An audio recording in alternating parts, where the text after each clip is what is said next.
Update 26. My mother sent me another one of her rants, one of those messages where you have to tap see more or whatever because it's so fucking long. And she went on and on, blah blah blah, about wanting to see Sienna and the emptiness she felt, which she thought was because my father is absent, but actually it was because she missed Sienna. I don't know any Sienna, so I replied, who the fuck is Sienna? She sent me an angry message saying Sienna is the baby, and that she can't believe we don't call her by her real name. How fucking psychotic can she be? She barely acknowledged the baby's existence, let alone named her. Obviously she decided this recently. Then she said she told me last year that she was going to call the baby China, and that she almost called her Augusta because she was born in August. She was born in October, but apparently she stuck with Sienna. She never told me she was pregnant, let alone her name ideas. What planet does this woman live on, because I don't think it's Earth. Anyway, it was weird. It didn't really affect me, but it was another moment of thinking what the hell goes on in her brain, like how is she a real person? I told my older sister about it and she thinks the same as I do. The half-sister my mother talks to has asked about Sienna before, and my sister ignored it because she thought she'd sent the message to the wrong person. So my father must have told his other child about the baby and called her Sienna. I don't know why it bothered me so much, but it was like, why is everyone talking about my baby and calling her the wrong name? It pisses me off that my parents even talk about her. I know she's technically their daughter, but my father has never even seen her and my mother was going to let her die. Literally. She told me she wished she'd drunk a lot while she was pregnant, or taken drugs, so the baby would be disabled. And yet they think they get to name her. Then I got angry because some random person told me the other day that I could still give the baby up for adoption and get my life back. You know, the 10-month-old baby. Like, okay, goodbye. It's insane to me that anyone thinks that could be an option. People don't have families they love? No one gives up a baby they love just because life would be easier. It makes no fucking sense. I know most people didn't want me to take her in and thought I was selfish or whatever, but I didn't mind people giving their opinions before we took her. 10 months later, though, it's so fucking rude to say that shit. It makes me nauseous to imagine her going to live with strangers. People still say it sometimes about the other kids too, which is just as annoying. Like, who would I even give them to, and how would I be okay with that? I'd also love to know what world people live in where I give up the kids and $1 million falls from the sky. People act like I'd be lying on a beach studying medicine and playing the harp if I wasn't raising 1,000 kids. People like me don't live in Disney. I'd be struggling to survive with a shitty job, no money, alone, because I would have given up all the people I actually love and I have way too many trust issues to be with anyone else. I'd have literally zero reasons to get out of bed in the morning. I'd probably end up on drugs just to deal with the guilt of not keeping my siblings. None of that would be pretty. My life wouldn't be good just because I'd be free. Free for what, and with what money? We worry about bills constantly, but I don't have to use a calculator when I buy groceries because the money for raising the kids covers what we need. That has never been my life before. Being able to buy what we actually want for dinner is insane. Kids with clean clothes that fit them is insane.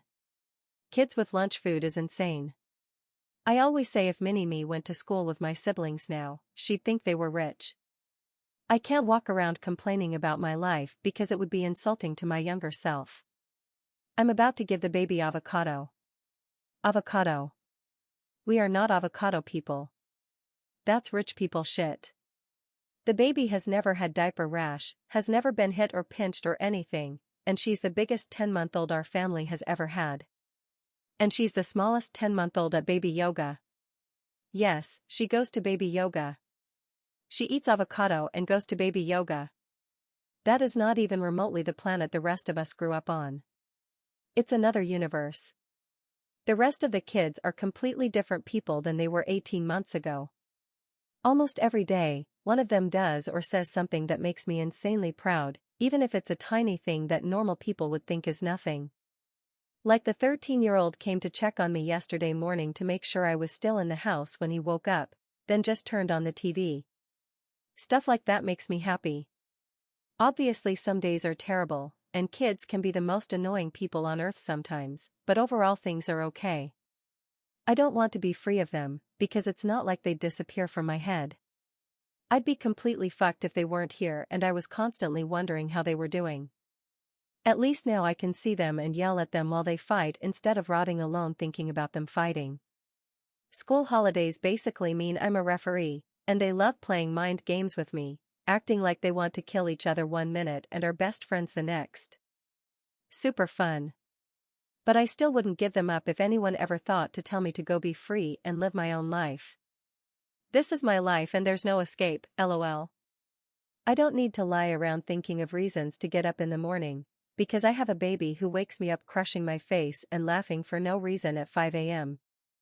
Then I get up, feed her, and bam, I'm alive all day, not on drugs, eating healthy because I'm making healthy food for the baby and might as well eat it too.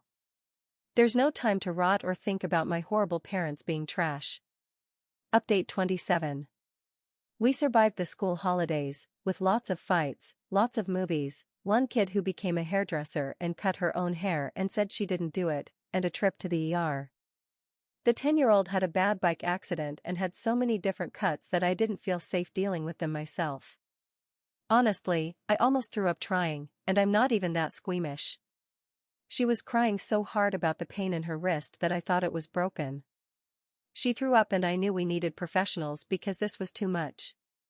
I literally called Matt crying, he left work, and I took her to get checked, cleaned up, and bandaged.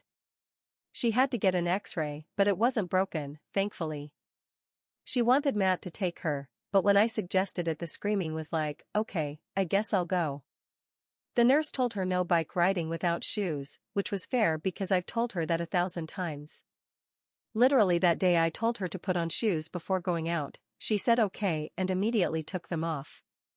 I don't think the fall was because of no shoes, but she literally lost a chunk of her big toe. So I sent her back to school looking like she'd been to war, wearing her older sister's Crocs because every other shoe hurt her toe. She didn't sleep well for a couple of nights and felt generally crappy, but just looking at her injuries made me feel awful, so it makes sense that she did too.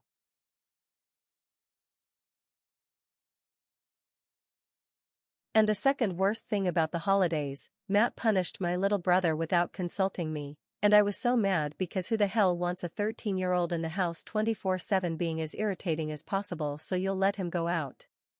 I almost told him, you can go out, just don't tell Matt. I didn't, because I didn't want another fight. I survived, but it was brutal. Then when the holidays ended, my older sister flew in to visit us. Organizing that was kind of weird, because she said she was coming and I had to say okay, cool, but you can't stay with us. She didn't take that very well, but like I told her, she has called my 8-year-old an energy vampire multiple times and has tried to manipulate the older girls into leaving with her behind my back and a bunch of other shit. So yeah, big surprise, I don't want her staying with us. I don't know if I'm crazy, but the idea of her being in the house around the kids gave me anxiety because I can't watch 6 kids all the time and I don't know if she'd say something unhinged. I wasn't sure she'd even come after that conversation, but she did, and she stayed in a hotel. We decided to tell the 17-year-old that the older sister was visiting. Matt had to convince me, because I was completely against it. My anxiety was through the roof since my older sister had tried to convince the 17-year-old and then the 14-year-old to go live with her or stay with her. I had this kind of crazy thought that if the 17-year-old knew she was nearby and then we had a fight, she might try to go find her and somehow fly back with her. It stressed me out a lot, even though it's irrational because the 17-year-old has made it very clear she doesn't want to go with her, and we haven't had huge fights like that. Still, I couldn't help it, and I kept telling Matt we shouldn't tell her, she doesn't need to know. Matt usually lets me have my way if I'm really against something, and with the kids we usually default to no if one of us is strongly opposed. But he kept saying she needs to know, she's almost an adult, she should have the option to see her if she wants. How would she feel if we didn't tell her and she found out? Plus she'd notice Maddie and the sister going out in the afternoons. So I realized I was being an idiot and decided to tell her. It was anticlimactic. After all the drama with Matt, we told her and she was like okay. We asked if she wanted to see her. No, obviously not. The first day the older sister was here, Matt had the baby and I went to see her alone. It was pretty rough. I don't know how to describe it. I was shaking so much before seeing her, super nervous. It was sad, very emotional, a bit strange, but also kind of nice. I hadn't seen her in a long time, and she was literally my mother when I was a kid. I felt that really strongly seeing her. She's the only person in the world from whom I ever felt what seemed like parental love, at the time. Which is weird now, because I realized how small the age gap actually is now that we're adults. It's the same as the 14-year-old being the mother of the 8-year-old now, which would be super weird. But that gap must have felt huge when I was little. My whole body felt like it was in shock and completely overwhelmed. I intentionally didn't think about what's happened between us in the last 18 months. I tried to see her as she was when I was younger, and that made it easier. I said it out loud because a big part of me wanted to punch her in the face after how idiotic she's been about so many things. I literally told her, "I'm glad to see you, but I really want to punch you." She apologized for being an idiot, which was good to hear, but I still don't trust her. She was less whiny and vulnerable than she is over text, more like when we were younger, kind of strict. Obviously she wasn't being strict about anything while we were having coffee, but the vibe of looking at me like she was my mother, ordering for me at the counter, the general vibe was like, "Oh, mom has arrived." I probably felt it more because it's been forever since I've been around a mother-type person who isn't me. We talked a lot, mostly about old memories and mostly good things. We barely touched the bad. I showed her some photos of the kids, because I hadn't sent them in case she forwarded them. She was clearly struggling with it, but she'd asked to see them. I had to leave to pick up the little ones from school, and it was obvious she didn't want me to go, which was hard because I felt bad. Matt went to see her later, after handling most of the afternoon routine. He said she basically talked about me the whole time. The next morning my other sister came back from work and was going to see her alone because Matt was working and I had the baby. I decided it would be okay for the older sister to see the baby, so we both went to spend the day with her. Turns out my sister didn't want to go alone either, because apparently she and the older sister had a fight years ago. It was a completely new situation having the baby there, and the older sister was extremely emotional. Obviously the baby has no fucking idea what's going on and was so happy, literally smiling and laughing constantly. That made everything feel easier and less intense, because she was a distraction.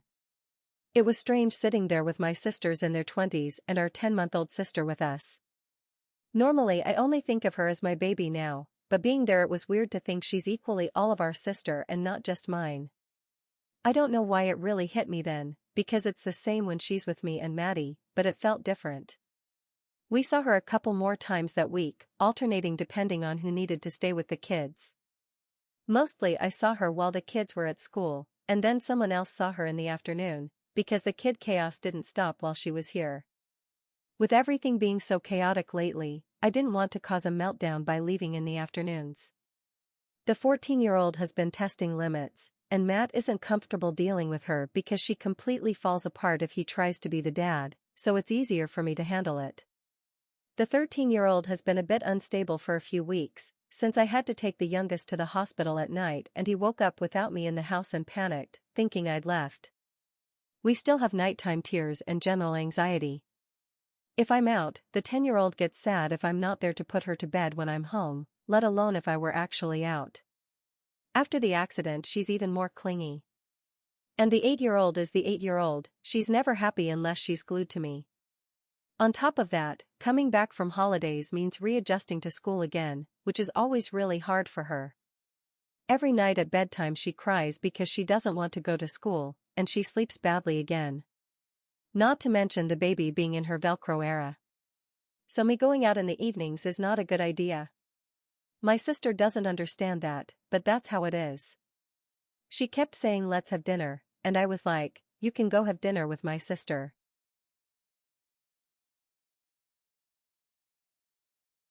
But I was completely out of bounds after school because I knew I'd be coming back to a house full of crying kids and Matt looking like he'd been hit by a truck. So I saw her during the day, and every time things felt calmer and less intense. It felt more like how I remember her from before she got depressed, when she was around 14. Then Saturday came, her last day, and Matt, my other sister, and I stayed up extremely late talking it through. We decided to let her see the kids, because she'd asked several times and had been doing pretty well, with no red flags. So I felt that a small baby step of seeing her with all three of us present would be okay. I called her in the morning to talk it through and lay out the rules, which were basically, don't mention any kid coming to live with you, don't bring up our parents, don't treat the 8-year-old differently just because she has issues, and above all, don't be an idiot. I asked the kids if they wanted to see her, and they said yes, but they were all clearly suspicious. The 17-year-old said no and wasn't going to come until we were literally about to leave, and then she suddenly changed her mind. I think it was curiosity more than anything, and also because she's been very protective of the 8-year-old lately. I think she was worried about the situation with her, because she knows our older sister hasn't been very good to her in the past. We decided to go out to eat, which was super exciting for the kids, because normally eating out is a one-on-one thing, and they were all thrilled to be able to go together. It was chaotic, but it ended up being nice. The older sister was emotional and a bit strange, but she really made an effort and brought each of them a small gift. She said she was going to give them to me to pass along in case she didn't get to see them. That made the little ones instantly happy, and the 10-year-old went from suspicious to very impressed very quickly. The older sister bought her a Lego set, and the kid asked for my phone to show photos of all her creations, which she made me put into an album. She loves trolling by admiring her own work. The 8-year-old, as expected, didn't say much. She was observing everything very closely and kept moving closer to the older sister by coming back toward me, pretending that her cut finger hurt again, knowing I'd suggest a magic hug to fix it. So she sat on my lap, which let her keep an eye on the older sister comfortably, because she was sitting next to me. It was strange for me to see them so close. This has been a huge issue for basically the entire life of the 8-year-old, and part of me thought my older sister would never be able to be near her, because she used to get extremely angry just at the mention of her. Like, she wouldn't even let me talk about her. Even when I got overwhelmed, I thought, okay, she's going to say something that's going to make me angry.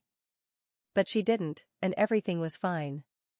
At one point, the 8-year-old said Mom. Sometimes she used to call me by my older sister's name, and I swear I held my breath, but my older sister acted like she didn't hear it and everything was fine. Then the 8-year-old said it again, just to me, and I said yeah, Mom says silly things, you have your own name. The teenagers were more insecure and overly polite, which made it very clear to Matt and me that they weren't comfortable. Because with us, they're not that excessively polite. I mean, they're not rude most of the time, lol, but they're not usually like that. The 17-year-old wanted to hold the baby the whole time, and I think she was using her like a security blanket. The three teenagers had their own conversations and basically created their own little bubble. And they kept asking me what to order, with 1,000 follow-up questions, and I realized that wanting approval is a safety thing. My therapist talks about this a lot, always says you'll notice kids in certain situations looking at you and wanting help with things they wouldn't normally need help with. Of course, the 8-year-old ate 2 bites and was done, but then spent the rest of the day saying how fun it is to go to a restaurant and how much she loves restaurant food. Like, what are you talking about, kid?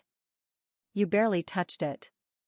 Both the 8 and 10-year-olds have had a hard time understanding that we have another sister who doesn't live with us. It just didn't register in their brains, and they always thought she was our cousin when we mentioned her. Too many siblings to keep track of. Seeing her helped a lot, and it seems like they get it now, but now they ask why she doesn't live with us and are super curious about her and the whole story. The 8-year-old asked if she knows Mom. If only she knew. But she also forgets that Matt knows Mom, and sometimes talks to him about her like he doesn't. And he's like, yeah, she's my mom too. It makes sense, because Matt left home before the 8-year-old was a conscious human being. She asks him about Dad all the time, because in her head he and Dad were gone for as long as she can remember, and she thinks they were gone in the same place. It was interesting to see the personality of my other older sister when she was around. She was pretty protective of the kids and seemed like she wanted to prove that she gets along with them. There was a vibe there that normally isn't. It was like seeing her around someone older than her, someone she kind of wanted to prove something to or get approval from, or show that she's an adult. Hard to describe, but I noticed it a lot. The only example I can think of is when the three of us were with the baby, and I said I'd change the diaper, and my sister said no, I'll do it, and took her. That doesn't happen on a normal day. And also when the older sister asked the 10-year-old about her bike accident. The 10-year-old looked at me like she was going to cry if she had to talk about it, and before she could say anything, my sister jumped in like yeah, it was so bad, and started explaining everything and talking about the ER visit as if she'd been there. She was literally at work. It didn't bother me. Matt thought I'd be pissed, but it actually made me laugh. Like, trying to show how involved she is when she really isn't, not with the little ones. She yells and helps when the teens are being crazy and gives them lectures about respecting me if they're being idiots, but she doesn't change diapers or kiss scraped knees. It was a bit hard to say goodbye to her. In some ways it was nice to have the 10 of us together, but I also know we're far from being able to spend a lot of time with her, because there's a lot underneath the surface. Still, it was a first step, and I'm relieved that she's not as psychotic in real life as she can be over text. I hope our relationship improves now and that there will be more visits, but not anytime soon, because I'm emotionally drained and exhausted. Anyway, this has been a damn essay, but I guess I had a lot to say. I'll stop here because my thumbs hurt. 3 weeks of a ton of emotions, and I'm more than ready for a bit of normalcy for a while, or whatever passes for normal in a household of 9. Just waiting for the kids to settle back into school so I can actually enjoy the break while they're there, instead of anxiously waiting for the call that your child is inconsolable and having to go rescue my little squirrel.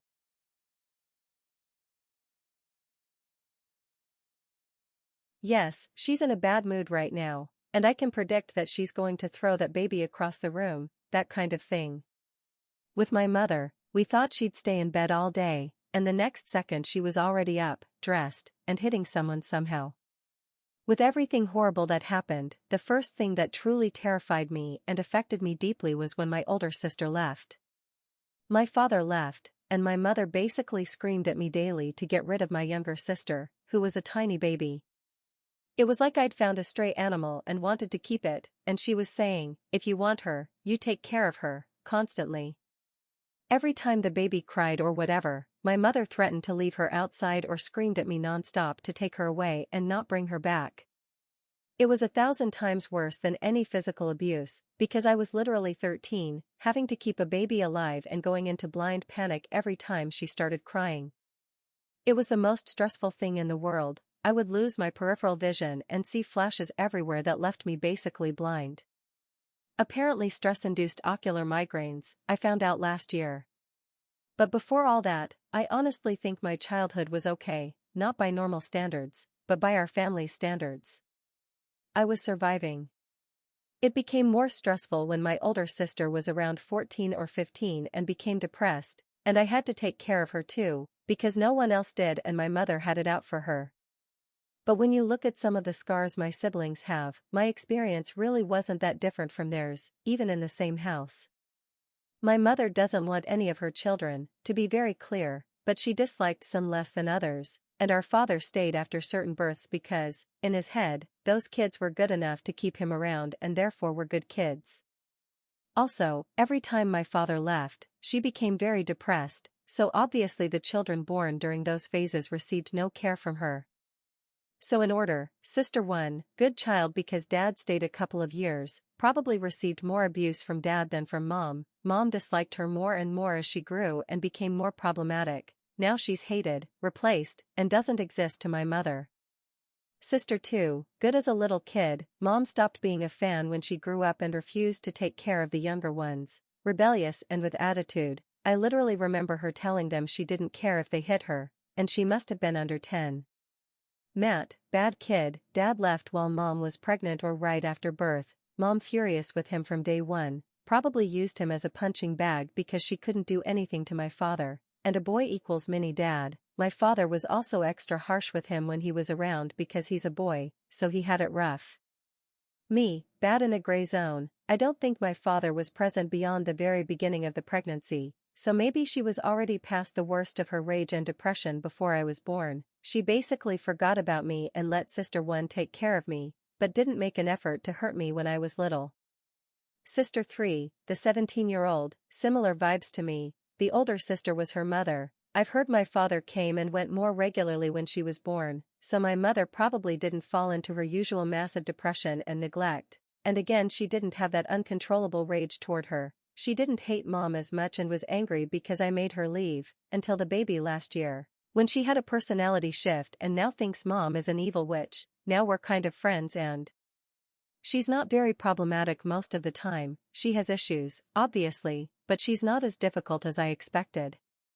Sister 4, the 14-year-old, good child. Dad stayed until after the next kid, so they played happy family with her as a baby, and she was baby number 1 of the second set, their fresh start. So as a baby she was loved, and my mother may have formed some kind of bond with her that I can still sense a bit. That didn't stop her from breaking her wrist when she was a baby, in case you thought a redemption arc was coming. Little brother, the 13-year-old, bad kid with similar vibes to Matt, except Matt didn't have much older siblings to help. Again, Dad left during pregnancy or right after birth. Some of my earliest memories are of me trying to protect him from my mother. He was kind of my first baby. Random point, it's crazy how much the first years of life affected the 14 and 13-year-olds, and how obvious it is now, because the treatment after age 5 was pretty similar, but my relationship with the 14-year-old has been harder because she still has some hope that our mother might come back and have the potential to be a good mother. So she doesn't always want to accept that I'm the mom. It's like she's in limbo. And it's hard for her to settle because she still thinks Mom might change and that this whole older siblings as parents thing will end, whereas the little one hates my mother and never wants to see her again, so he's fine with me being Mom and we don't have problems with that, except when he gets really angry and thinks testing the line of "you're not my mother, you can't tell me what to do" will help him. He apologizes later when he calms down. It makes raising those two a wildly different experience. Sister 5, the 10-year-old, good kid, the same as the 14-year-old, except she didn't have to deal with my father's abuse like the 14-year-old did. She's the most emotionally and mentally stable of all of them for a 10-year-old, and we were literally told she doesn't need therapy, although she does go now with another therapist, but she shows fewer trauma signs. Probably the fact that my mother did take care of her as a baby helped. It was the first time I was old enough to really notice or remember it, and it was wild to see her actually being a mother. Dad left when she was about 2, so she has no memories of him. She has developed a lot of fear of our father, I think from hearing the older ones talk about him. She has nightmares about him kidnapping her and things like that. Sister 6, the 8-year-old, my mother entered her spiral of extreme depression and rage when she was just a few months old. She was basically raised by me, and she was pretty normal until our mother left, and then her world broke, because she realized people can disappear, and since then she's had brutal sleep issues, so she's not the same child anymore. I think she always had food issues, but now they're really bad. She used to vomit a lot and get in trouble, so now she doesn't like eating because she associates being full with vomiting and getting in trouble, so she's chronically tired, stressed, and hungry. She spends half the school day worried that no one will show up to pick her up. We've had ups and downs, and a good streak recently with sleep and adjusting to school, but now we're back in the trenches. She used to be so relaxed and had no bond with our mother, so I never would have thought her leaving would affect her so much, but I guess someone who's been there 24/7 and then vanishes overnight is a lot for a 6-year-old. So now she has complex PTSD, I think we all do, anxiety, attachment issues, burnout, the list goes on. If it weren't for all that, she'd probably win the award for most normal and least abused. And now the baby is obviously a whole other thing, and she's the first one who wasn't raised anywhere near them, and she's the most relaxed, happy, and secure baby we've ever had. It's crazy how early you can see that, zero fear and so carefree. I can't wait to see what she'll be like as a little toddler running around, because she's going to be so much fun. But yeah, anyway, that's a summary for people who always say how are you not more messed up or whatever. I am, but almost all of my siblings are more messed up than I am, just because of birth order luck, and I don't know if I ever explained the lore of how differently each of us was treated, so this probably helps understand us better. Also because I could never hate my older sister, because that girl spent her entire childhood protecting me and getting beaten for me. Update 29. It's been a bit. I didn't have the energy to write, nothing felt right, and I kept deleting after one sentence because I didn't feel good, but now I feel better. The baby turned 1. Her birthday was weird, it was hard for me. We never knew the exact day she was born, so it didn't feel quite right when she woke up on what we think is probably her birthday, but it easily might not be, and I was like, happy birthday, my love, but maybe not. I had a constant sadness underneath the happiness, and the day before I felt very strange too, because I kept thinking, what if today is her real birthday and we're acting like it's a normal day, and then again the day after I felt unsettled. I think part of me was tense, waiting to see if my mother would text, kind of hoping she would so I'd know what day she was born, assuming my mother would say the real day because I'm almost sure she knows but refuses to tell me. But it wasn't a conscious thought, just my stomach dropping every time my phone made a sound. Obviously she didn't write on those days. I don't know why it's so hard for me, but not knowing hurts a lot, but I didn't let it ruin it. It was a fun day, she was super happy all day, but she's always like that. She didn't care much about the gifts, just the paper and the box from one of them, so I was glad I'd bought her only a few things. The kids basically opened all of them and then tried to show her the toys, and she was like, no, I want the trash. She's still so tiny, probably more like a 9-month-old than a 1-year-old. I've been waiting for her baby rolls, but they're not coming yet. So I asked the doctor and he told me it's fine, that some babies are just like that and that she probably won't get the baby rolls anymore.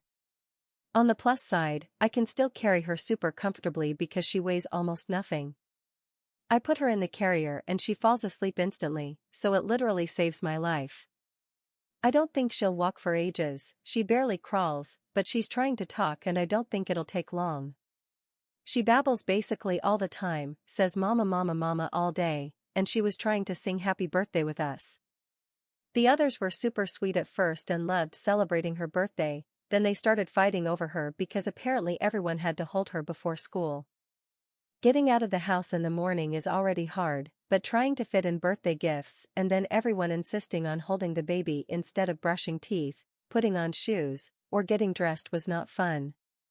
I tried to be patient, but there's a limit, and when they were pulling on her I picked her up, scolded them, and said no one was holding her anymore, and then of course there was a kid crying about how mean I am, lol. Sorry for being so mean that I don't want the baby's arms ripped off. Matt was much more enjoyable once they left for school. Matt also just had a birthday. He loves seafood and is trying to turn her into his mini, so his big birthday plan was to take her out for a seafood platter. He's been talking about it forever, so I saved up and we went. It was just the 3 of us and it was really, really nice. It was also hilarious because people always assume we're a couple when we go out with the baby. The restaurant staff made multiple comments that made it very clear that's what they thought, and it was funny. We just let it be because we didn't want to explain anything, especially while feeling a bit sad, and I didn't need pity looks from strangers. Anyway, the baby loved her food and ate basically everything we gave her. Matt ordered fries too and she preferred the fish. Matt kept saying the seafood plan was for him, but he couldn't believe how much she enjoyed it, and he was so proud. We had cake in the afternoon once everyone was home and they loved it. Then they fought over her again because everyone wanted her sitting on them while she ate her cake. They argue over things I would never imagine could even be a problem. Matt told them I would be holding her and that if they kept fighting over the baby there would be no cake, and magically everything was fine and they listened as soon as Matt stepped in. I think I have a sticker on my forehead that says, "Feel free to ignore me." In other news, the 10-year-old has started calling me Miss Hannigan after watching Annie for the first time whenever she's mad at me. It's literally so funny that I always laugh, but she takes it so seriously that I can't let her see me laughing. She's usually mad because I don't let her watch Demon Hunters K-pop all day. Last week I sent her to her room because she put it on after I told her no like 6 times, and she wrote me an angry note about how mean I am and addressed it to Miss Hannigan. It took everything in me not to write another note back addressed to Annie. The 14-year-old is the Teenage Handbook. I yawned the other day and she shot me a look and launched into a whole speech about how annoying my yawning is, like if you're tired go to bed and stop yawning. Girl, I would love to go to bed, and I wasn't even yawning loudly. But guess who doesn't say a word to Matt when his sneeze shakes the entire house? The 13-year-old is doing his thing with a bit of extra complaining. I hate whining, so that's going great. On the bright side, we have the 17-year-old, who bought the 8-year-old a jelly cat with her own money because the 8-year-old has a bring a toy day at school and told the 17-year-old that all the other kids would be bringing bunnies and she doesn't have one.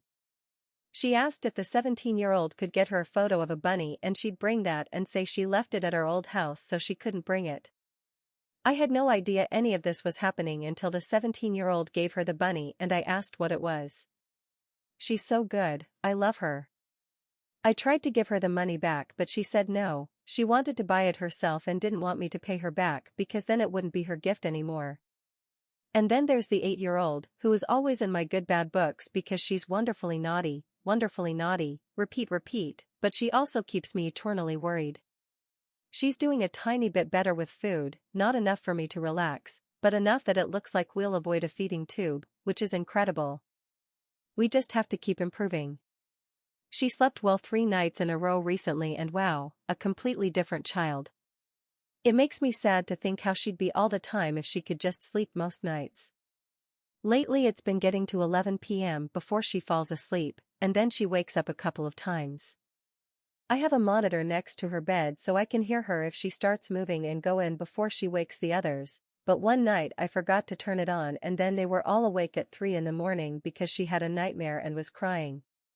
She doesn't get up, she just lies there crying, and the 10-year-old decided to go tell Matt, the 17-year-old, and our older sister, so the only person who stayed asleep was the 13-year-old. What a treat. She also has no protective reflexes and has a huge bruise on her forehead because she face-planted in the schoolyard. I don't even know how it's possible to not put your hands out and just fall on your face, but she did, so that's another thing to worry about. In the adult drama section, my older sister is asking to come stay for Christmas, and it's not fun at all for me to decide whether that's a good idea.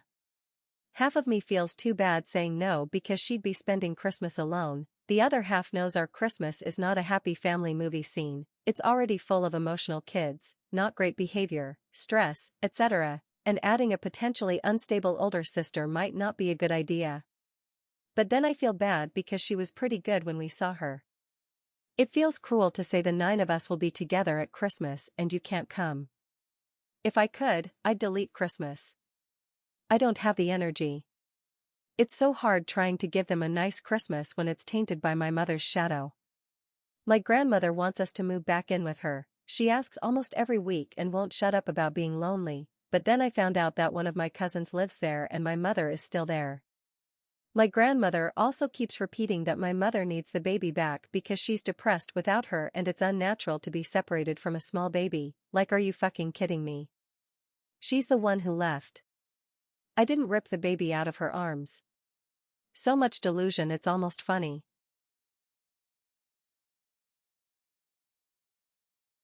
Almost update 30. We went on vacation for the first time, just 3 nights camping. I guess glamping or whatever, because we had real beds and you could stand up inside the tent, but it was really nice.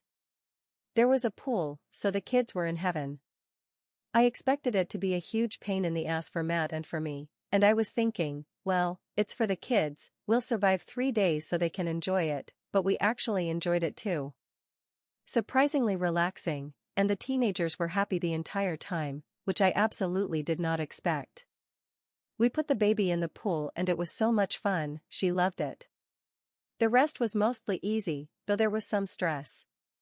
The 2 little ones are used to the ocean, but they had a harder time adjusting to the pool, I think because it's less buoyant and you actually have to swim, because in the ocean they don't go past their height.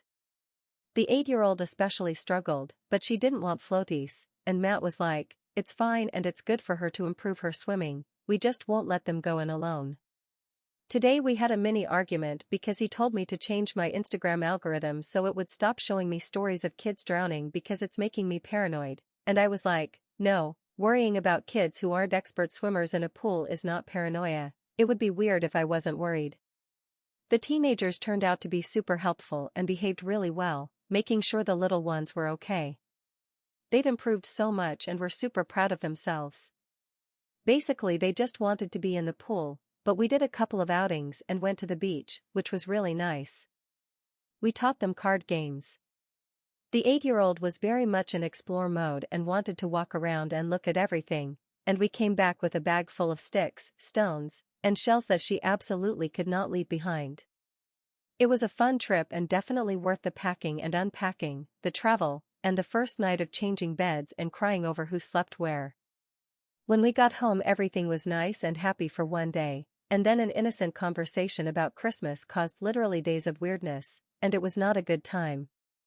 The two little ones were chatting about Christmas and presents, and it turned into a whole incident when the teenagers, the 13 and 14-year-old, not the 17-year-old, overheard and started piling on them, yelling that just because we had presents last year doesn't mean it will happen again, telling them not to expect gifts or assume we'll have Christmas, saying that if there is Christmas it won't be as good as last year, and generally not being very kind. I wasn't there for most of it, but the older kids had no problem telling me the whole conversation afterward, so clearly they didn't even think they could be in the wrong. It was strange how confidently they told their side, as if I was going to scold the little ones. And of course the little ones thought they were in trouble, so they were crying and panicking saying, "We didn't say that," and I was trying to tell them it was okay and they weren't in trouble, but they weren't hearing me. I didn't even know what to say, because I know the teenagers are just trying to protect them from disappointment, so I was saying there was a misunderstanding, because yes, we are going to have Christmas and it will basically be the same as last year, but at the same time gently telling them off for being so harsh, while also feeling sad for them because they're so sure there won't be gifts at Christmas that they reacted like that. I was kind to everyone. I was extremely proud of myself for being so calm and not blurting out "What the hell are you thinking?" Because there's something extremely upsetting about happy little kids having a happy conversation and a couple of grumpy teenagers storming in and flattening them. So yeah, I was thinking, wow, good for me for not letting my irritation come out. I was really trying. It still didn't go great. The 14-year-old was angry that I promised Christmas and literally told me to shut up while I was explaining the plans.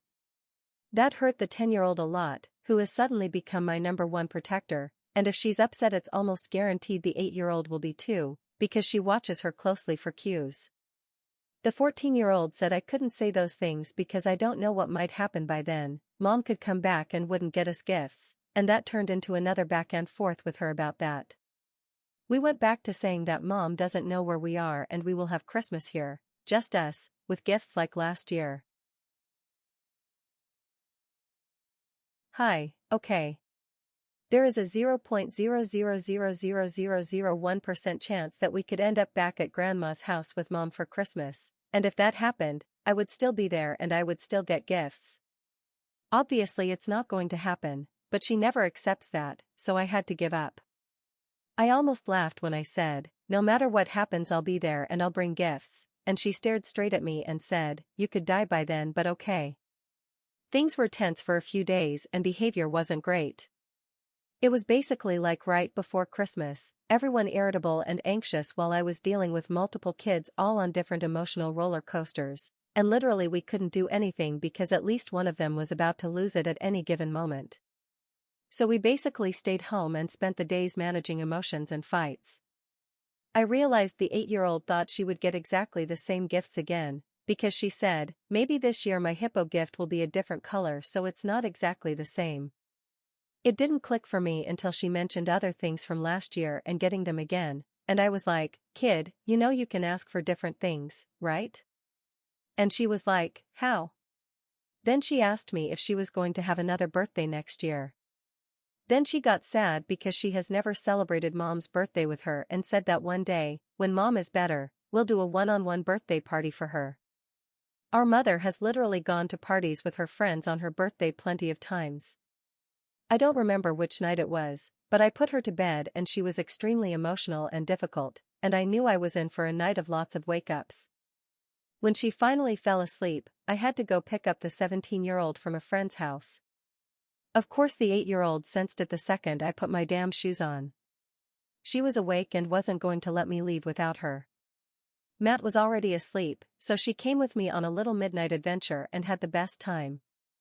She fell asleep in the car on the way back, didn't wake up when I put her in bed, and then slept the whole night in my bed, which she never does. So maybe midnight drives will be my new calming strategy. All the mom stuff made the 13-year-old furious, because he hates our mother and can't stand the girls talking about her unless it's to talk shit. He and the 14-year-old argued, the 17-year-old shut it down. I tried to calm him and he almost had a panic attack, asking me if mom was going to come back and saying he doesn't understand why the girls talk about her. It's hard to explain to him that for them it's hard not to miss her, and especially for the little ones who haven't seen her in almost 2 years. It's easy to forget what she's really like and start inventing a new version of her in their heads. But I told him that I know what she's like, she's not coming back, and we would never let that happen. He was okay after talking it through and calmed down a lot, though he stayed a bit anxious. The next 3 nights Matt had a sleep buddy. The 10-year-old was the least problematic as usual, just a bit sensitive and not very happy with the older kids, but she made a huge effort to be extra affectionate with the 8-year-old, which was extremely adorable. I have the audio monitor next to the 8-year-old's bed, and a couple of mornings I heard the 10-year-old climbing into her bed, cuddling her, and asking what she was going to ask for Christmas. And of course the 8-year-old just wants to ask for whatever the 10-year-old asks for, lol. Things have mostly settled back to our normal, but it felt like it would never end. I'm so glad I decided to invite the older sister for New Year's instead of Christmas, because being able to tell them it will be the same as last year has helped a lot with all this. Having to explain, well, the older sister might be there would probably have caused more anxiety. It was much easier to go over last year and know more or less how it would go. We're trying to redirect attention to Halloween, because it's not an emotionally heavy holiday for us and it's newer and more fun. Some like it more than others, but it's a good distraction for now. They're back at school and it went better than expected. Readjusting is always a bit hard, but I think the routine is good for them. Update 31, sorry. I thought I was going to write a mini update and it turned into this damn essay. The 10-year-old has been a bit more sensitive lately, so I've been trying to spend extra time with her. She writes a lot in little notebooks and sometimes tells me what she's written, but she only mentions it when we're completely alone and she knows she has all my attention. She was showing me one a few nights ago and got to a page and said, "Oh, I shouldn't read you this one." Then she went back and read it anyway, and it said, "My mom doesn't love me." That was hard, because obviously it's true. Our mother doesn't love anyone except herself and my father. If she were younger and not so smart, maybe I would have said, "She does love you, she just doesn't know how to show it, blah blah blah." But this kid is smarter than me, and I don't want her growing up with a mission to make mom love her and spending her whole life being disappointed. So it's better to have these conversations now when they come up. We had an honest talk and I told her yes, mom is not the kind of person who should have been a mom, and she doesn't really know how to love people. Then I quickly switched to listing everyone who does love her, and rewrote it in her notebook. I must be doing something right because she said, "Put your name first on the list, because you love me the most." Lately she's been having a lot of pain and we thought it was growing pains, but it seems more likely to be nerve damage from the abuse by our parents or our grandmother. One hand in particular is pretty bad, so they're going to run some tests and hopefully figure something out. Matt and I were talking about it and the 13-year-old overheard and said, "My arm always goes numb and hurts." Another one to take to the doctor. I feel like I'm going to the doctor at least weekly lately. It's weird that 2 years later things are still coming up for the first time. How is it possible that as soon as we resolve one issue, another appears? But it's not really new, it just hadn't been noticed before. I would love a month of calm with no new problems. Even a week would be nice. I've become an expert at whisper yelling. Twice already this past week and many times before, I had the baby asleep on my chest and some teenager needed to be told off because they were doing dumb shit, always after 9 p.m. I'm exhausted by then, please, act like an idiot earlier and I'll be much more patient. So I end up whisper yelling because I'm not going to wake the baby beast. Even when they're really mad at me, they don't yell normally, they whisper yell too. So no matter how annoyed I am, I always end the conversation with, and thanks for talking quietly. Once the 13-year-old told me he was so angry he wanted to yell at me, but he knew he couldn't because the baby was there. And I said, okay, go get Matt and yell at him. He said okay and stomped off. I asked Matt afterward, and apparently the little gremlin came in, let out a very loud sigh, and asked to sit with him. I told Matt I need a bigger bed. More and more often I have crying teenagers coming into my room, because they also only cry at night when everyone's asleep. They come in over something that upset them, and sometimes they don't leave and I get another sleep buddy. Those nights are always insane. I've got the baby on one side, a teenager on the other, and during the night I'm usually up and down with the 8-year-old, and sometimes she ends up in the bed too. And if I'm extremely unlucky, the 10-year-old wakes up and wants to come to the bed as well. So I just lie there sending angry texts to Matt telling him that first thing in the morning I want him to get me a bigger bed. He always says he's working on it. I finally said no more nonsense, I really need it or I'm going to lose my mind. Halloween was a bit dramatic. The 10-year-old decided to dress up as her favorite K-pop character, and the 8-year-old is loving her big sister right now, so she wanted to go as the same character. She didn't argue when the 10-year-old said no, but she was pretty sad. Finding the balance between not wanting her to be sad but also not wanting to tell the 10-year-old that they had to match was hard, because realistically it doesn't matter if they match, but I know for a 10-year-old it's annoying when your little sister copies your costume.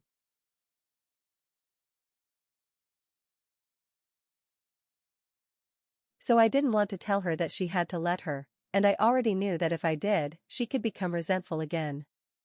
The 10-year-old would only see that she's the one who has to give in and the 8-year-old wins. The 17-year-old got angry with the 10-year-old and told her to stop being mean, and I had to step in and say it's okay, she doesn't have to say yes if she doesn't want to. And she didn't want to, so that was that. I tried to convince the 8-year-old to be another K-pop character, but she didn't want to be any of them. I tried to encourage her to do something she actually likes, because she literally only likes that movie and K-pop because the 10-year-old loves it, but it didn't work. I bought her some costumes, but in the end she didn't dress up at all. She went out to get candy but didn't enjoy it. She did 2 houses and gave everything she got to the 10-year-old. It felt like Easter all over again. Matt took her home and I stayed with the 10-year-old, and she found some friends to go with.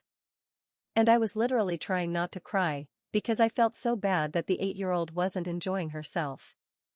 Then Matt texted me to say she was actually loving handing out candy to the people who came to our door.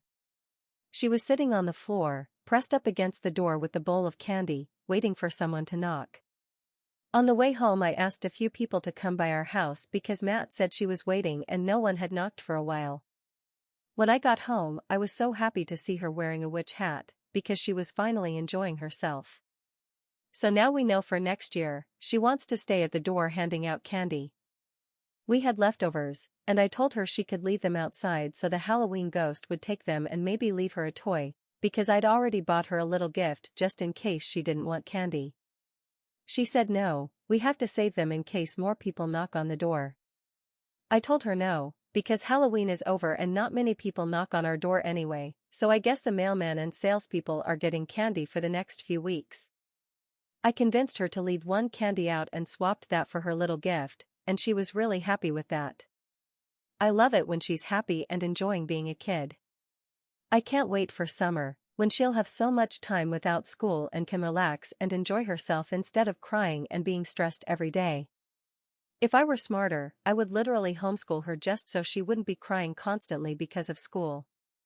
I hate my mother for causing her so much anxiety.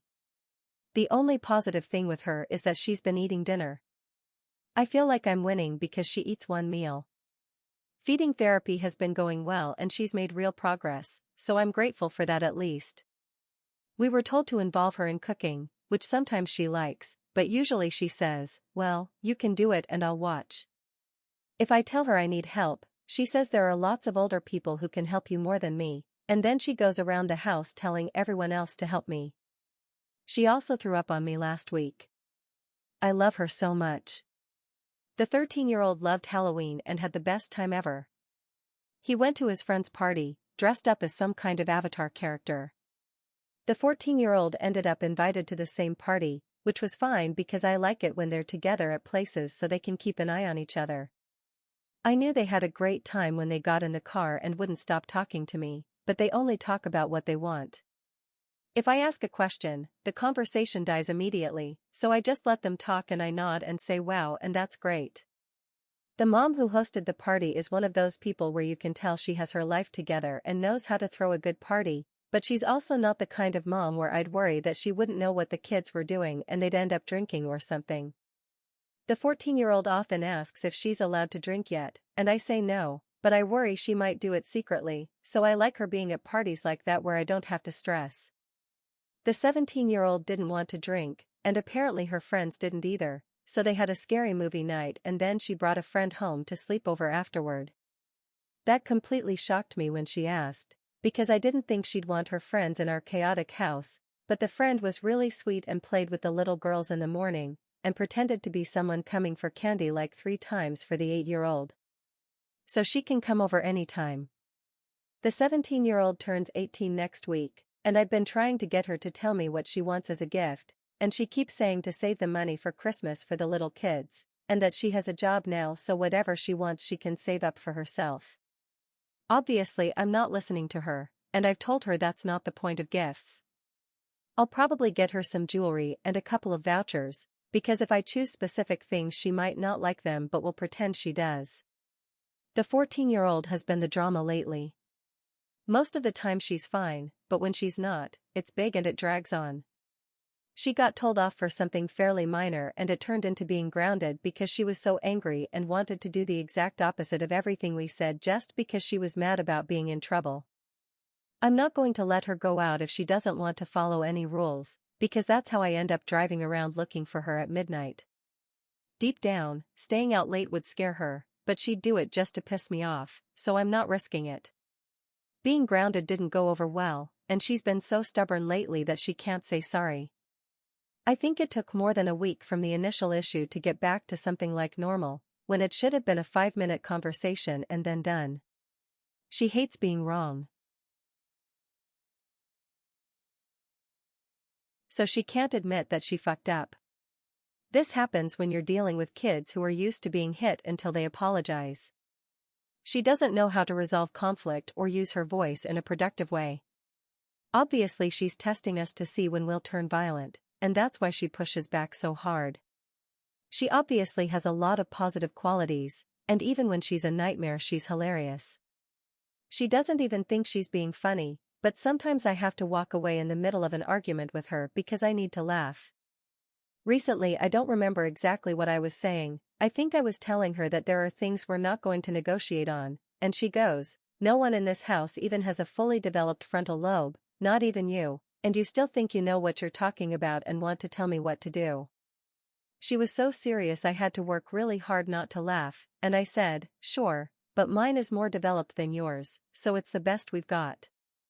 I wanted to ask her why she comes crying to me when she has a problem if she thinks I have no idea what I'm doing, but that would probably mean she'd never come crying to me again. And those moments remind me that she's still just a baby, and I remember that when I'm trying not to be scared of her, so I'd rather not push it. Less funny news, my father has been released from prison, and he also has grandchildren.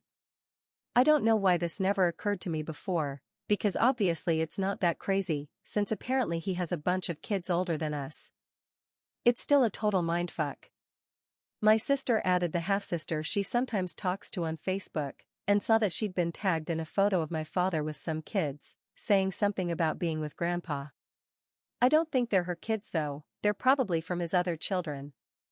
I don't know, I don't want to know. I can't get involved with anyone else because I think my brain is already at full capacity for people to worry about.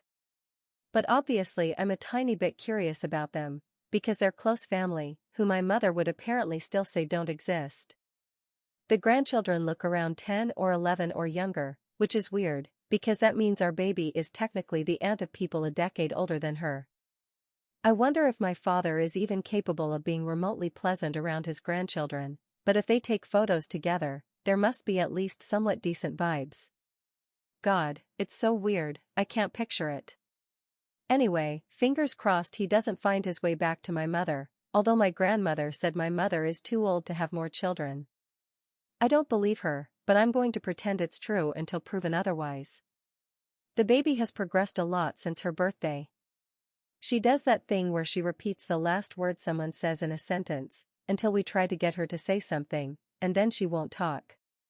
She has 6 words she knows and says without prompting, and a handful more that she sometimes knows, but seems to forget often. Me and the 17-year-old understand everything she says, the others don't always. The girls laugh their heads off at everything she says, and the 8-year-old brings her friends over to listen to her talk when I pick her up from school. Of course, the baby goes completely silent then. She started saying guada and clapping whenever she does literally anything, because I always tell her good job. Obviously we call Matt Matty, so she calls him TD, which kills me because it sounds like she's calling him tits. A couple of people said we should make her call him dad, but we talked about it and we think that's territory that's too weird and would complicate things even more than they already are. Realistically, we probably won't want to live together for her entire childhood, so if in 5 years we want to live in separate houses, I'm not going to do some kind of weird shared custody with the baby. Obviously she'll see Maddie and the others all the time, because we're very close, and I doubt we'd even go a few days without seeing each other. She can sleep over and stuff, but she'll have her own bedroom and her own house, and she'll be with me. And Matt fully agrees. He'll be her brother-uncle, which with that age gap is basically the same relationship anyway. I can't wait to have to explain all of this to her when she's older. Everyone is your sibling, but I'm your mom. Matt is your uncle. Sister 2 is your aunt. The 17 and 14-year-olds are your sisters, but also my sisters, etc. And here are another 50 divided by 2 siblings and who knows how many nieces and nephews. I love my life. I'm going to have to make her some kind of book to explain it all. Oh, and I've started looking after a friend's baby a couple of days a week. She had to go back to work and couldn't get enough coverage, so she asked if I could take her baby. I was nervous, but honestly it's pretty easy. It doesn't feel much harder than just having my own baby. Obviously I'm a bit more alert, because you can't be too careful with someone else's kid, but most things don't take up extra brain space because I'm already in constant baby alert mode. She pays me well, so it's easy money. The other baby is about 6 months older and super sweet and happy like 90% of the time, so that's great. And mine is less clingy when she's with us, because she's entertained by her. The mom even got a double stroller from her sister and gave it to me so I can take them both out, and they both fall asleep in it, which makes my life incredibly easy because naps are portable. So if I need to go pick up a kid from school, no problem, it's just around the corner. That's basically everything new here. Well, it's not really, but it's the main stuff. I haven't really felt like writing for a while, but seeing this, I guess I do feel like it again. If you read all of this, I'm impressed, because I don't even bother rereading it myself. So if it doesn't make sense, now you know why. I hope everyone had a great Halloween.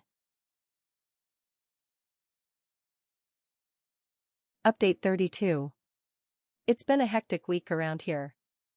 The behavior hasn't been great, not like anyone individually was being absolutely awful, but everyone was misbehaving at the same time, which makes everything much harder. Normally this kind of bullshit is staggered, but this time they all decided, no, let's all be our worst versions at once. It didn't help that the baby got sick and had a really rough time. I had gone out and Matt texted me saying the baby had a rash, and she'd had a febrile seizure a couple of days earlier, so I was already at anxiety level 1000 with her. But a rash sent me straight through the roof, because obviously she had meningitis last year, and my brain went straight to what if she has it again. But the doctor said she was okay, just a few rough days feeling bad. Matt left on a trip that same day and was gone for a few days. I was awake with her for 27 hours straight because she was so miserable, and then I was so wired that I couldn't even sleep when she finally did. So I had zero patience, which obviously also makes the kids worse, because they absorb my bad vibes and throw all that awful energy right back at me. They were also clearly unsettled because Matt wasn't there, and they do not handle that shit well at all. I try really hard to keep my emotions fairly stable because they're very sensitive to it, and I know it stresses them out when I'm stressed, but that's completely impossible when you haven't slept. I must have said I'm not mad at you, I'm just tired about 200 times. It worked absolutely not. And then, yes, I actually was mad at most of them because they were being genuinely fucking annoying, whiny, hitting each other, everything being a problem, extra hypersensitive, melting down if someone breathed too close to them. I'm not scared of them, but I was terrified of talking because I didn't want to set anyone off. And I put the 10-year-old in timeout, which I literally never do, because she's not the kind of kid who needs to calm down before you can talk to her, unlike another one I won't name, but she was acting like a literal baby. And I hate it when they follow you around the house whining but you have no idea what they're even saying, so it was like, okay, you're sitting here until you can talk in English. That was probably a bad idea, because she's pretty sensitive to being in trouble and really internalizes that stuff, so it's going to take us a while to convince her that I don't hate her. The others weren't much better. Someone broke a glass and I was like, everyone freeze, but of course they don't listen, so everyone starts moving around trying to clean up the glass. You want to rip your hair out watching this shit in slow motion, because why the hell is it that every time I want them to clean something up they disappear, but when there's broken glass on the floor suddenly everyone wants to help and they turn into professional cleaners. Literally, go away and stay in your rooms, I'm begging you. They didn't listen at all, so I grabbed the two little ones and took them to their room and cleaned everything up with some very questionable help from the rest, after trying and failing to get them to leave too. Then I cleaned a few cuts that they obviously got while not listening to me. I was thinking, I need Matt, this is horrible, but I made it to bedtime. The 8-year-old gave me her literal I'm about to cry face, and I said okay, sleep in my bed. I didn't have it in me to even try to get her to sleep alone. My sister came back from work and I told her, you're going to have to do some mom-type stuff, because I can't handle this. She's literally never done most of the day-to-day stuff with kids, so it was an experience watching her. I asked her to take the girls to school, because I had to take the teenagers earlier and then had a meeting and a couple of things to do. It's not the hardest job in the world, all she had to do was make sure they brushed their teeth, got dressed, do their hair, and walk them to school, and deal with some tears. It would have been like 45 minutes on the suffering bus and then done. I got home around 10:30 and the girls were watching a movie, and she tells me that getting them ready was too hard, and the 8-year-old was crying because she didn't want to go, like she literally does every single morning. Too hard to handle, apparently. So she let them stay home. But she had replied to my text asking if they'd arrived okay with a thumbs up. I literally didn't even have it in me to make it a thing. I accepted defeat. Surprisingly, she did call the school to let them know, so that was a positive point. And apparently she was kind to the crying kid, so I guess I'm glad she just said okay, stay home and watch a movie instead of yelling at her or hitting her. You have to see the good. Another positive, which is a bit weird, one of the 14-year-old's friends told her she's jealous of her and her family. Obviously I'm not happy that the other girl is jealous, but I am glad that the 14-year-old is getting a bit of perspective. She won't stop talking about it and seems genuinely shocked by it, not because the other girl has parents who love her. So for the 14-year-old, that's already a win in life. But when I asked more about her friend's family, she said, well, her parents are divorced and she doesn't have any siblings. It sounds like she's jealous of having a big family, but she probably doesn't understand the situation we have here lol. Apparently, the 14-year-old told her, you can't be jealous of someone whose parents don't even care about her, and the other girl said that parents are overrated and that lots of people don't even like their parents anyway, so it doesn't matter. But if you like your other relatives, then you have a good family, that's why she'd rather have lots of siblings than a dad. Clearly classic teenage stuff, and at some point everyone thinks their life is terrible. I'm sure her parents are perfectly nice and normal, but I'm enjoying seeing a slightly more reflective 14-year-old. You can tell she's thinking things through more, that she has a bit more appreciation for us, and I think it's really good for her to be able to see herself as someone other people might have reasons to be jealous of, if that makes sense. Growing up always being the kid people feel sorry for, and believing everyone else has a better life, isn't good for your self-esteem. so this has given her kind of a boost. I told her to invite that friend over, it might also do her good to see what having this many siblings is actually like. If she witnesses a fight, maybe she'll change her mind and hopefully feel better about her own life. And if she loves it and wants to come over, we're not really going to notice one more kid anyway. The 18-year-old had her birthday. It was pretty relaxed and we celebrated all weekend.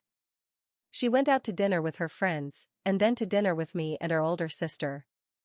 We got her some gifts, had cake at home on the day, and we're going to see Wicked because she asked for it. We also got her tickets for a concert next year from one of her favorite bands, and she's so excited you'd think she won the lottery. She cried when it hit her that it wasn't a joke. We bought 2 tickets, and I thought she'd take her friend who loves the band too, but she wants me to go with her. I love her. The dynamics in our family are so weird. For me, nothing has really changed, but obviously she's very much in her being an adult era. Now she says that the 14-year-old is the oldest of the little kids, like there are little siblings versus adult siblings. It's literally as if we aren't all siblings. And the 18-year-old wants to be another mother, and we really do not need any more sibling parents around here. I still feel like the mother in our relationship, because it's not like how I talk to my older siblings. If we argue, I don't go into full witch mode, I try to be the adult. Not that we argue much anymore. It's so nice to be able to have this relationship now and for it not to be a pain in the ass. Another thing to thank the baby for, because she never would have gotten out of her "I'm angry at you because you made mom leave" phase, and we'd probably still be having issues if the baby hadn't been born. The baby and everything about how mom abandoned her really made her see that our mother is a horrible piece of shit, and she fully switched to my side.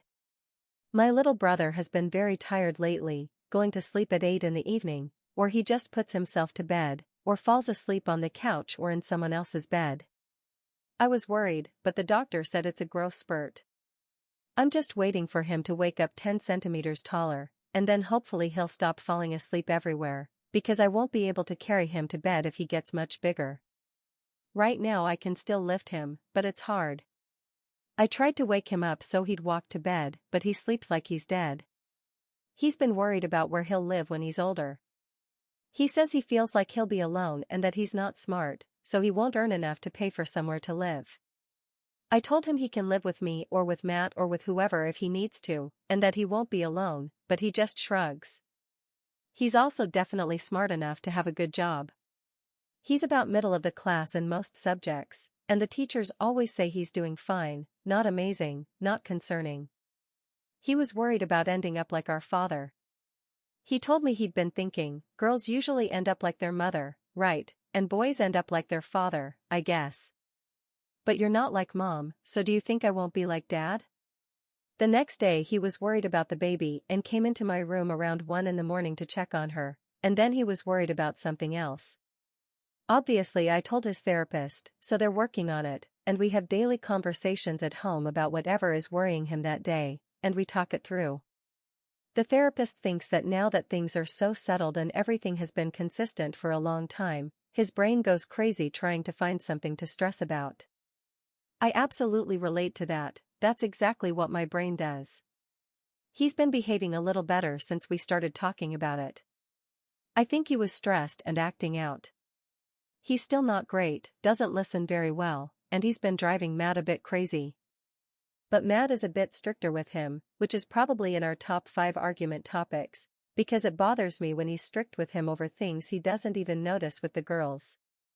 His excuse is that it makes things worse with the girls because they're more sensitive, so it's better if I handle their stuff. He'll discipline the 8-year-old, but with the 14 and 10-year-olds he prefers that I do it. A while ago, the 10-year-old overheard him scolding the little one as they were getting out of the car. They came into the house and he sounded really angry, and our brother wasn't scared at all, he was answering back. But she had never heard him sound like that before and thought it was our father coming home. She got so scared that she wet herself. She recovered, but I don't think Matt ever did. He felt awful and still treats her like she has a fragile sticker on her forehead. When I told him I'd put her in timeout, he said, "Why would you do that to my princess?" And he's afraid to upset the 14-year-old for obvious reasons lol. But he backs me up, and if she's being really awful, then he's like, nope, I don't care if you're upset, this isn't happening.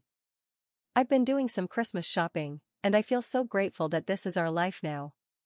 Last year was so much chaos with the new baby and the move and everything, but this year I feel like I have time to appreciate the fact that I'm out shopping for the kids and trying to make all the gifts look nice, something we never could have done before. And I love it. We saved where we could this year and ended up with enough to get everyone the things they really want, plus a few extras. We could do a bit more, but I want to keep things at a level we can maintain every year, so any extra will go towards something else, like an outing. This year we're also doing Secret Santa between the kids, because we want them to have the fun of buying something for someone else. So we'll give them a bit of money to buy something for whoever they get, nothing crazy, but I think they'll be really excited to be able to give gifts. They haven't done that much before. The 8-year-old especially loves that kind of thing, and every time it's her turn to come shopping with me, she goes around saying, Maddie would like this, maybe the baby needs this, let's buy candy for the 10-year-old, these are her favorites. And very often she wants to spend her pocket money on something she can share with everyone, or she asks to buy something she knows I like and then share it with me, which actually just means she gives it to me. She made her Christmas list all by herself, then gave it to me to mail, and she was so proud of herself it kills me. Lately she's really into writing, and she gave me a note a while ago that said that I'm beautiful, spelled wrong, obviously. We're working on spelling at home as well as at school, but honestly I love the messiness, and when she writes something correctly I feel proud and sad at the same time. Now imagine all of this written at a 45-degree angle with huge, wild letters. Luckily I know what she means, because Matt looked at the 2/1 initials and had no idea. I was going to translate it, but I want to see if anyone else can figure it out, so feel free to guess. Anyway, this went wildly off track, but Matt finally came back. He looked 10 years older and arrived around 11 at night. He knew I was dying and literally showered, then came into my room, stole the baby and the 8-year-old's monitor, and told me to stay in bed in the morning. I woke up around 9 and it was heaven. I think he had a rough night, but I didn't wake up once or have my usual anxiety, so I must have been completely exhausted. I feel human again, and unsurprisingly, of course this happened, the baby is much better. I knew Matt would walk in and she'd be like, I'm back, bitches, and that's basically exactly what she did. Her appetite is back and she's been pretty happy. She smacked me when they gave her back to me, and I know she's a semi-conscious baby, but I swear she was saying, how dare you leave me last night. The 8-year-old also slept in her bed and was pretty upset that she wasn't allowed to come into mine, so I'll definitely have to make it up to her too lol.